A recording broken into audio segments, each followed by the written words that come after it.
صلى الله على نبينا محمد وعلى آله وصحبه أجمعين. L'Imam al-Bukhari ele citou um hadith no Sahih, no capítulo onde fala sobre encurtar as orações. Ele citou o hadith: Anas ibn Sirin viu o Anas ibn Malik, o companheiro do profeta Muhammad sallallahu alaihi wasallam, rezando em cima de um burro em direção da sua face ao rezar à esquerda da Qibla. Não estava dirigido diretamente para a Qibla. Foi dito a ele, o Anas disse a ele: você reza na direção que não seja a Qibla? O Anas ibn Malik disse: se eu não visse o profeta Muhammad sallallahu alaihi wasallam o fazer, eu não faria. Esse hadith nos mostra uma questão importante, ou várias questões. Dentre elas, que a pessoa, quando estiver em viagem e ele quiser rezar as orações facultativas, não é necessário que ele se dirija para a Qibla. Nós sabemos que nas orações nós temos as condições para que as nossas orações sejam aceitas.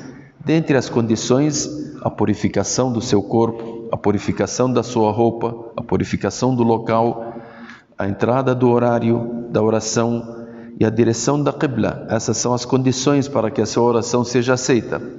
Isso se for nas orações obrigatórias, a direção da Qibla. Agora, nas facultativas, como tem nesse hadith, se a pessoa estiver em viagem e não for uma oração obrigatória, ele estiver praticando uma oração facultativa, ele pode se dirigir para em qualquer lugar que ele esteja se dirigindo, andando, mesmo ele sabendo que a Qibla fica para esse lado e ele rezando para um outro lado. Porque o Anas, quando foi perguntado: você está rezando numa direção que não seja a Qibla? E ele sabia que a Qibla era desse lado e ele estava andando desse lado e rezando. E ele disse: se eu não visse o profeta Muhammad sallallahu alaihi wasallam fazer, eu não o faria. Então isso significa que o profeta Muhammad sallallahu alaihi wasallam rezou dessa forma. Rezou em direção que não seja a Qibla nas orações facultativas. Agora, na obrigatória, não. Ele é obrigado a se dirigir para a Qibla, seja na viagem ou no local onde ele estiver. Isso também nos ensina que o profeta Muhammad sallallahu alaihi wasallam, ele rezou na sua montaria.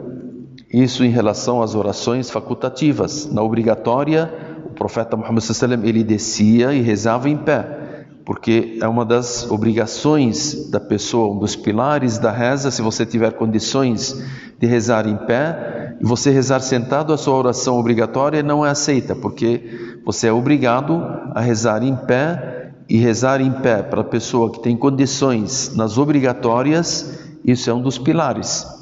Agora, nas facultativas, se você rezar na montaria, não há problema. Isso em viagem. Se você não estiver em viagem e tiver condições de rezar em pé e rezar sentado, nas facultativas ela é válida, mas é pela metade. Nas obrigatórias não é válida se você tiver condições de ficar em pé e você ficar sentado. Uma outra questão também que o Anas ele nos ensina, que o profeta Muhammad sallallahu alaihi wasallam, pela sua humildade, ele montava até no burro, na viagem.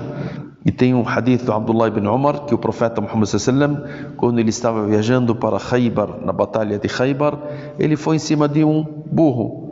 E ele tinha um camelo, tinha um cavalo para a montaria dele, mas mesmo assim, pela humildade do profeta Muhammad sallallahu alaihi wasallam, ele montou em cima do burro para nos ensinar, em primeiro lugar, a humildade que a pessoa deve ter. Em segundo lugar, que o burro ele não é impuro. Se ele ficar suado quando você está montado em cima dele, e o suor dele se tocar na sua roupa ou na sua pele, então isso é puro, não é impuro. Então você não precisa lavar. E também os ulama disseram que o burro, com certeza, ele não pode ser comido, não pode ser ingerido.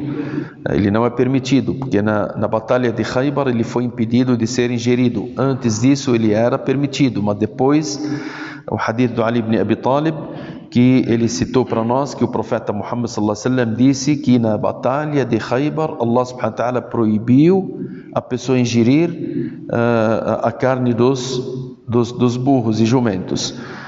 Então a saliva dele, se ele beber de uma água, Então aquela água, ela fica pura, você pode fazer o wudu com ela, pode se purificar e ela não se torna impura, porque se o suor dele não é impuro, também a saliva dele, onde ele beber, também não se torna impuro. Esperamos que Allah subhanahu wa ta'ala nos ensine aquilo que nos beneficia nesse mundo e no outro mundo. Sallallahu ala nabiyyina Muhammad wa ala alihi wa sahbihi ajma'in, walhamdulillahi rabbil alamin.